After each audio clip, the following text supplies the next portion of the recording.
Hello guys, this is knowledge topper. और आज की वीडियो में हम बात करने वाले हैं जनरल की। हमने अपनी लास्ट वीडियो में जो है डेबिट और क्रेडिट के रूल्स पढ़े थे, तो उसी को कैरी फॉरवर्ड करेंगे। तो अगर आपने हमारी वो rules of debit and credit की वीडियो नहीं देखी तो पहले आप वो वीडियो जाकर देख लें। लेकिन अगर आपको पता है पहले से रूल डेबिट और क्रेडिट का, तो भी आपके लिए आप ये वीडियो देख सकते हैं, क्योंकि इसमें हम बेसिकली जो हमने लास्ट वीडियो में जो रूल्स डेबिट और क्रेडिट हमने किए थे इसमें वही फॉलो होगा ज़्यादातर। तो अगर आपने वो नहीं समझा तो आप वहाँ हमारी वीडियो देख लें नॉलेज शॉपर पे के पेज पे जाके। अगर आपको पता है rules of debit and credit तो आप जो है वो यहीं से जो है स्टार्ट करें। तो जी हमारे पास सामने एक एग्जांपल आपके सामने है जनरल की। आइए चलिए इसको हम देखते हैं कि किस तरीके से इसको सॉल्व करते हैं और इसकी क्या जो है वो बेसिकली क्या रिक्वायरमेंट है। तो the following transaction are related to small traders. जो ट्रांजेक्शन है ये सारी जो आपके सामने मेंशन है वो है रिलेटेड टू स्मॉल ट्रेडर्स। ये कंपनी है उनके हिसाब से उनके लिए। तो सबसे पहले जो है वो कह रहा है कि इन्होंने स्टार्ट किया बिजनेस विद कैश $95,000, ठीक है। सेकंड में है परचेज फर्नीचर फॉर कैश $8,000।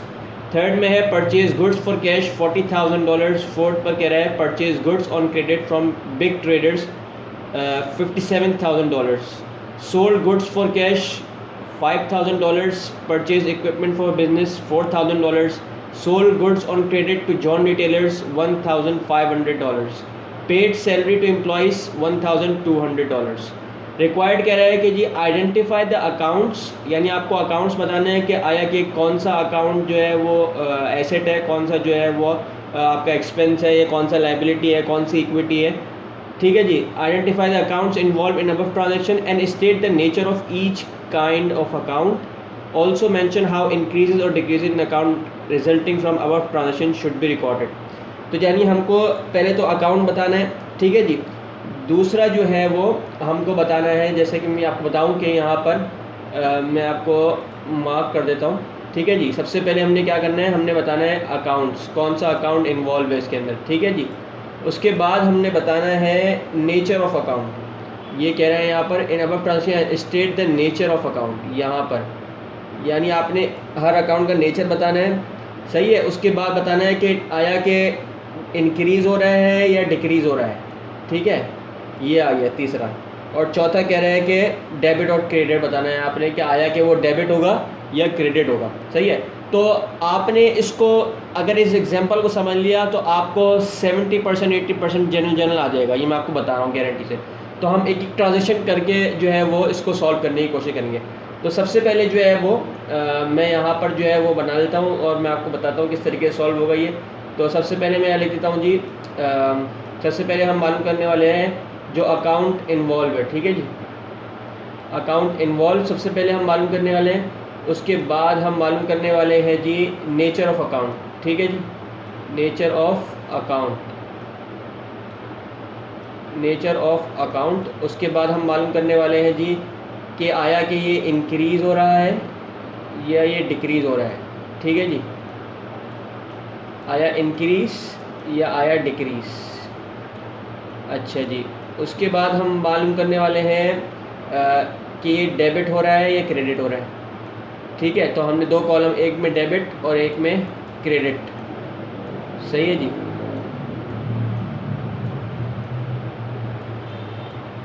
अच्छा, तो अब हमने ये बना लिया। अब हम एक एक करके अपनी सारी ट्रांजेक्शन जो है वो देखते हैं। तो सबसे पहले आपके सामने लिखा है स्टार्टेड बिजनेस विद कैश $95,000, सही है। तो यानी इन्होंने अपना बिज़नेस जब स्टार्ट किया तो इन्होंने स्टार्ट किया विद कैश, यानी कैश से। तो मैंने आपको बताया कि जब ये बिज़नेस स्टार्ट कर रहे हैं ना, इनका पैसा जो है वो जा रहा है, इन्होंने इन्वेस्ट कर रहे हैं, तो यानी इनके पास पैसा जो है वो एक तरीके से आ रहा है, सही है। एक तरीके से इन्होंने अपने बिज़नेस में इन्वेस्ट किया है, सही है। तो हम क्या करेंगे, जब भी कोई, सबसे पहले तो हम यहाँ लिखेंगे जो हमारा अकाउंट जो इन्वॉल्व है उसका, कि हमारे पास यहाँ पर दो अकाउंट हैं। एक में आएगा हमारे पास कैश और एक में आएगा हमारे पास जो बिज़नेस है, ठीक है जी। बिज़नेस क्या है हमारा, उस बिज़नेस में जो इन्होंने स्टार्ट किया है इसको हम कहते हैं इक्विटी, यानी इन्होंने कैपिटल कह सकते हैं आप इसको, ठीक है जी। तो सबसे पहले एक तो कैश है हमारे पास अकाउंट जो कि एसेट है, ठीक है जी। नेचर ऑफ अकाउंट क्या है जी, एसेट है, सही है भाई। उसके बाद इसी के अंदर ही जो जनरल एंट्रीज की बनेगी, देखिए आप स्टार्ट कर रहे हैं बिजनेस विद कैश, तो साथ में इधर आ जाएगा कैपिटल। सही है, जब भी कोई बिजनेस स्टार्ट होगा तो डेबिट होगा कैश और क्रेडिट होगा कैपिटल, ये याद रखिएगा आप। सही है जी, स्टार्टेड बिजनेस विद कैश। उसके बाद जो कैपिटल अकाउंट है उसका नेचर है इक्विटी का। सही है जी, तो यहाँ पर आ गया इक्विटी। अब ये बात होती है कि इंक्रीज़ हो रहा है कि डिक्रीज़ हो रहा है, दोनों के दोनों इंक्रीज़ हो रहे हैं। इक्विटी अगर इंक्रीज़ होगी, सही है, तो जब इक्विटी इंक्रीज़ होती है तो वो जाती है क्रेडिट में, और जब एसेट इंक्रीज़ होता है तो वो जाता है डेबिट में। तो यहाँ पर दोनों के दोनों जो है वो इंक्रीज़ हो रहे हैं। हमने लास्ट वीडियो में पढ़ा है rules of debit and credit, आपको वो ज़रूर देखना है, तभी आपको जो है ये समझ में आएगा। ठीक है जी, और यहाँ पर हमने जो है वो अपनी जो अमाउंट हमारी दी हुई 95,000 हमने यहाँ पर लिख देंगे 95,000,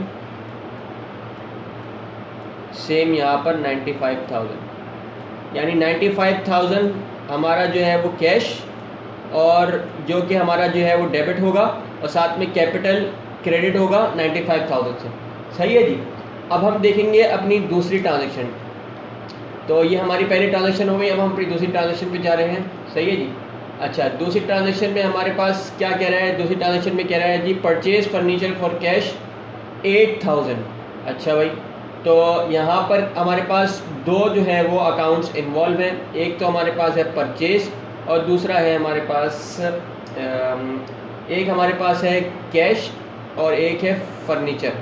परचेज़ किया इसने फर्नीचर, तो जब भी आपके पास कोई पर्टिकुलर एसेट का नाम लिखा हो तो हम उससे रिकॉर्ड करेंगे। यहाँ पे लिखा है फर्नीचर, तो हम फर्नीचर से इसको रिकॉर्ड करेंगे। ठीक है जी, तो यहाँ पर हम लिख देते हैं जी सबसे पहले फर्नीचर।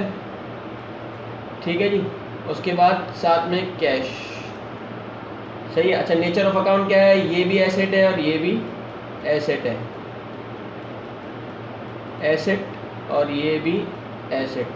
अच्छा, एक एसेट इंक्रीज़ हो रहे थे और एक डिक्रीज़ हो रहा है, यानी आपने फर्नीचर ख़रीदा तो फर्नीचर आ गया, फर्नीचर आ गया तो इसका मतलब क्या है कि जी ये वाला एसेट इंक्रीज़ होगा, और आपने पैसा दिया, फर्नीचर ख़रीदा तो पैसा दिया, ये लिखा है ना परचेज फर्नीचर फॉर कैश, तो जब आपने पैसा दिया तो एक एसेट डिक्रीज़ होगा।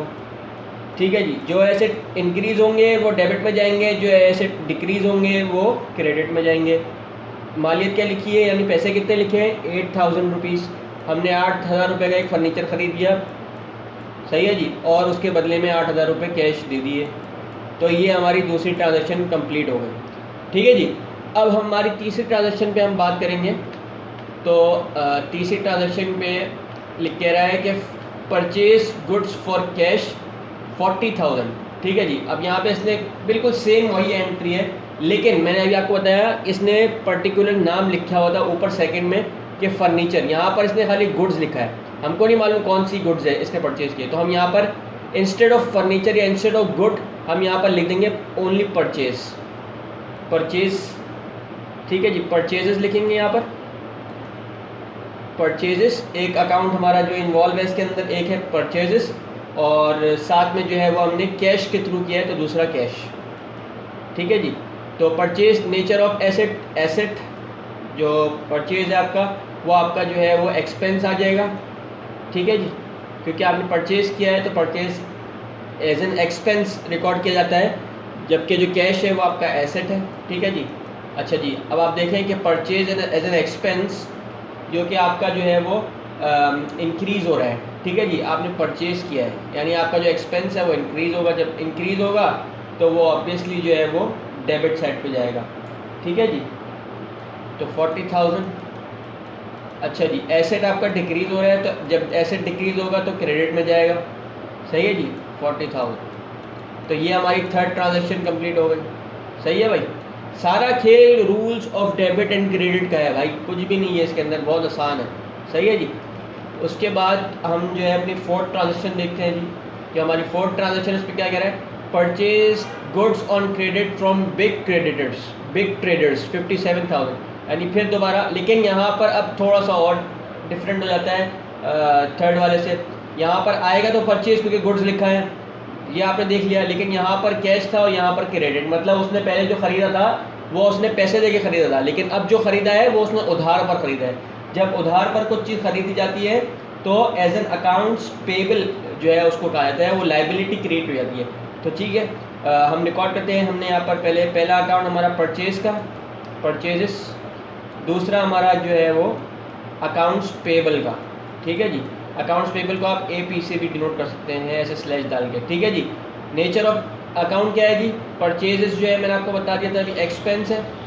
अकाउंट्स पेबल आपकी जो है वो लाइबिलिटी है।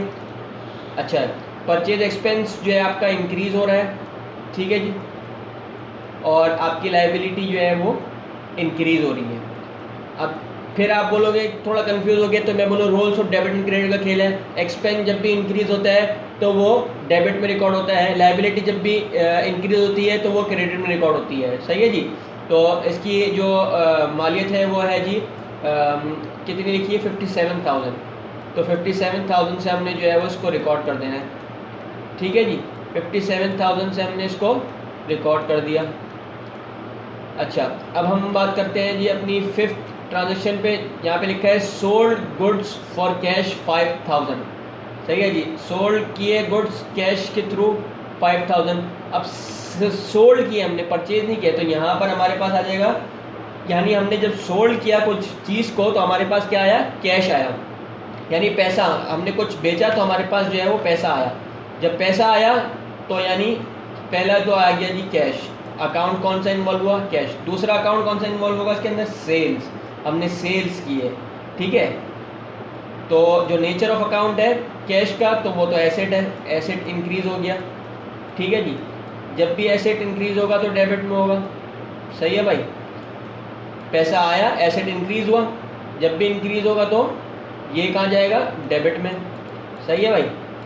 अच्छा, दूसरा क्या कह रहा है कि सेल्स हुई। अब सेल्स का जो अकाउंट है वो है रेवेन्यू का अकाउंट, ठीक है जी। हमने 5 रूल्स पढ़े थे, ठीक है, उसमें से 5वां हमारे पास रेवेन्यू था। जब भी रेवेन्यू इंक्रीज होगा तो वो जाएगा क्रेडिट में, सही है जी। यानी हमने सेल किया, जो सेल हमने किए हैं बेसिकली वो हमारा जो है वो इंक्रीज़ हो रहा है, ठीक है जी। हमारी सेल्स इंक्रीज़ हुई यानी हमारा रेवेन्यू इंक्रीज़ हुआ। जब भी रेवेन्यू इंक्रीज़ होगा या सेल्स इंक्रीज़ होंगी तो कहाँ जाएंगी जी? क्रेडिट में जाएंगी। तो ये हमारी 5वीं ट्रांजेक्शन हो गई, सही है जी। अच्छा, अब उसके बाद जो है वो छठी हमारी ट्रांजेक्शन है परचेज इक्विपमेंट फॉर बिजनेस 4,000, सही है भाई। परचेज कह रहा है इक्विपमेंट फॉर बिजनेस, बिजनेस के लिए। अब यहाँ पर ना तो इसने लिखा है कि क्रेडिट और ना तो लिखा है कैश। पजल होने की ज़रूरत बिल्कुल भी नहीं है आपको, सही है जी। ये कह रहा है कि आपने परचेज की इक्विपमेंट फॉर बिजनेस, बिजनेस के लिए $4,000 की। तो यहाँ पर जो पहला अकाउंट है हमने परचेज तो कर ली इक्विपमेंट, तो इक्विपमेंट आ गया, सही है भाई। दूसरा, सही है भाई, इक्विपमेंट आ गया। इक्विपमेंट क्या है? इक्विपमेंट आपकी एसेट है, ठीक है। आपने पैसा दिया, इक्विपमेंट दी, इक्विपमेंट ली और पैसा दिया, ठीक है जी। तो कैश, कैश भी आपका जो है वो एसेट है। तो एक एसेट इंक्रीज हो रहा है यानी इक्विपमेंट वाला एसेट आपका इंक्रीज हो रहा है और कैश वाला जो है वो डिक्रीज हो रहा है। जब एसेट इंक्रीज होगा तो डेबिट में जाएगा, जो डिक्रीज होगा तो क्रेडिट में जाएगा। तो हमारे पास जो है इक्विपमेंट एसेट इंक्रीज हो रहा है, जब इंक्रीज हो रहा है तो 4,000 से हम इसको डेबिट कर देते हैं, और जब डिक्रीज हो रहा है ये कैश तो ये हम 4,000 से क्रेडिट कर देते हैं, सही है भाई। तो अब हम बात करते हैं अपनी 7 ट्रांजेक्शन के बारे में। 7 में कह रहे हैं sold goods on credit to John retailers. John retailers को गुड्स सोल्ड किए इसने उधार पे, ठीक है जी। तो जब उधार पे इसने सेल किए तो इसको पैसा नहीं मिला, इसको क्या मिला? क्रेडिट। क्रेडिट मतलब अकाउंट्स रिसीवेबल। जब भी कुछ चीज़ उधार पे आप बेचेंगे तो अकाउंट्स रिसीवेबल होगा, जब भी आप कुछ चीज़ उधार पे ख़रीदेंगे तो अकाउंट्स पेबल होगा। अच्छा, अकाउंट रिसीवेबल आपका जो है वो नेचर ऑफ अकाउंट क्या है? एसेट का है। तो यानी अकाउंट्स रिसीवेबल आपका इंक्रीज़ हो रहा है, सही है। जबकि आपका जो दूसरा अकाउंट है वो होगा सेल्स का, यानी आपने सेल्स किए, ठीक है जी, जो कि रेवेन्यू का अकाउंट है। तो एक एसेट भी इंक्रीज़ हो रहा है और आपका रेवेन्यू भी इंक्रीज़ हो रहा है, ठीक है जी। तो ये आपका इंक्रीज़ और इंक्रीज़, जब एसेट इंक्रीज़ होगा तो डेबिट में जाएगा, यानी 1,500 हम डेबिट में कर देंगे, सही है जी। और रेवेन्यू हमारा इंक्रीज़ हो रहा है तो क्रेडिट में जाएगा, तो ये भी 1,500, क्योंकि हमने सेल्स करी है, ठीक है जी। अच्छा, लास्ट ट्रांजेक्शन देखते हैं जी। पेड सैलरी टू एम्प्लॉयज़ $1200, यानी सैलरी हमने एम्प्लॉय का इतना सारा काम कर लिया, पैसा ले लिया, पैसा दे दिया, तो एम्प्लॉयज़ को सैलरी वगैरह तो भी देनी होगी ना, मुफ्त में तो काम नहीं कराएंगे उससे भाई। तो पेड की हमने सैलरी एम्प्लॉयज़ को, या पेड की तो ऑब्वियसली हमने कैश ही दिया होगा, सही है जी। तो सैलरी, यहाँ पे salary expense, nature of account इसका एक्सपेंस का है, ठीक है जी। और साथ में जो है वो कैश दिया, जो कि है एसेट। जो एक्सपेंस है वो आपका इंक्रीज़ हो रहा है, ठीक है जी।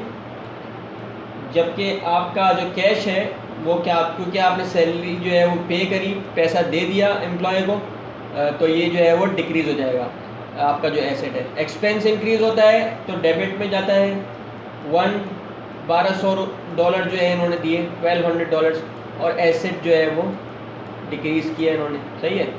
तो ये हो गए सैलरी एक्सपेंस 1200 और 1200। तो जी ये था आपके सामने एक जनरल की सिंपल सी एग्जांपल। उम्मीद है आपको समझ में आया होगा। हमने आपको बिल्कुल सही तरीके से जो है वो अच्छे तरीके से समझाया कि इसमें कौन सा अकाउंट इन्वॉल्व है, नेचर ऑफ अकाउंट क्या है, इंक्रीज़ हो रहा है, डिक्रीज़ हो रहा है, डेबिट है कि क्रेडिट है। तो सही तरीके से अगर आप पहले आपने इस वीडियो को देखने से पहले मैंने आपको फिर शुरू में कहा था कि आपको rules of debit and credit समझना होगा। अगर आपके दिमाग में rules of debit and credit हैं तो आप बिल्कुल आसानी से जो है वो ये एक्सरसाइज कर सकते हैं। ऐसी बहुत सारी एक्सरसाइज हम अपनी नेक्स्ट वीडियो में बनाएंगे आपके लिए। अभी हमने थोड़ा बिगिनर लेवल पे रखा है, थोड़ा एडवांस लेवल पे भी जाएंगे, लेकिन मोस्ट इंपॉर्टेंटली 75% जो जनरल है उसमें ज़्यादातर एंट्रीज जो है इसी तरीके से होती हैं सॉल्व। तो जी ये वीडियो थी आपके लिए। उम्मीद है आपको जो है ये वीडियो समझ में आई होगी। 2-3-4 दफ़ा आपने इसको देखना है, इसको प्रैक्टिस करनी है, तभी आपको अच्छे से जो है वो जनरल जो है एक बेसिकली बेस है अकाउंटिंग की, ठीक है जी। अगर आपने ये अच्छे तरीके से कर ली तो आपको अकाउंटिंग में ज़्यादा मुश्किल नहीं होने वाली है, लेकिन अगर आपने ये सही नहीं करा तो आपकी अकाउंटिंग जो है वो ज़्यादा अच्छे से नहीं बिल्ड हो पाएगी। तो उम्मीद है जी आपको समझ में आया होगा। समझ में आया तो हमारे पेज नॉलेज टॉपर को लाइक कीजिए, सब्सक्राइब कीजिए, and don't forget to press the bell icon. Thank you ji very much. अल्लाह हाफिज़।